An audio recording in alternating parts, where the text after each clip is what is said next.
A big contradiction in court today during the murder trial of Daniel Perry. One of the defense's expert witnesses testified that Perry actually slowed down as he drove into a crowd of Black Lives Matter protesters in 2020 before he shot and killed Garrett Foster. That's not what other witnesses have said. KXAN's Jayla Washington is live downtown for us now. Jayla, who exactly is this expert and how is he able to figure all this out?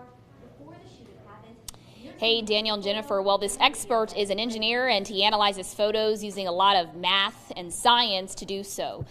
Let me tell you, today he really shook things up because up until now, we've been hearing a lot of conflicting stories from witnesses about how fast Perry was actually driving his car. This analysis is key to the defense argument in the Daniel Perry murder trial.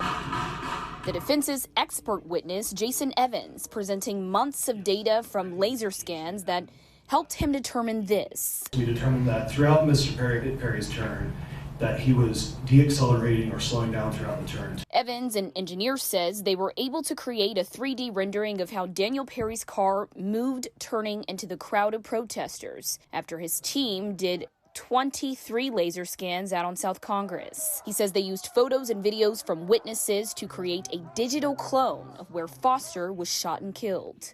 Mr. Perry starts off initially at 11.9 miles per hour. If we were to watch a video, somebody might say, well, it looks faster than 11.9 miles an hour. So sometimes because of lens distortion with that depth perception issues, those can affect things.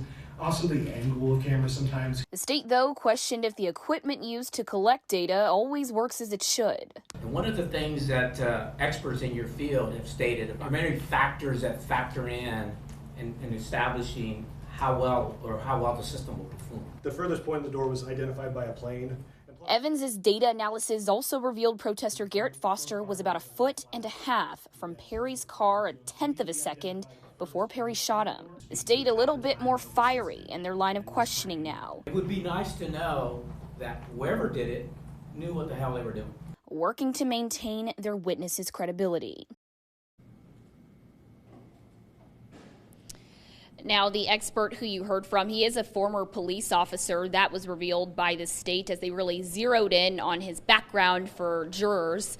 Now, according to the state, he did get asked to be a guest podcast that the state describes as pro-police. Evans says he stuck to the facts and the data during his testimony. The last witness of the day on the stand right now, and we are expecting the defense to be done with their witnesses by the end of Thursday. I'm reporting live downtown, Jayla Washington, KXAN News.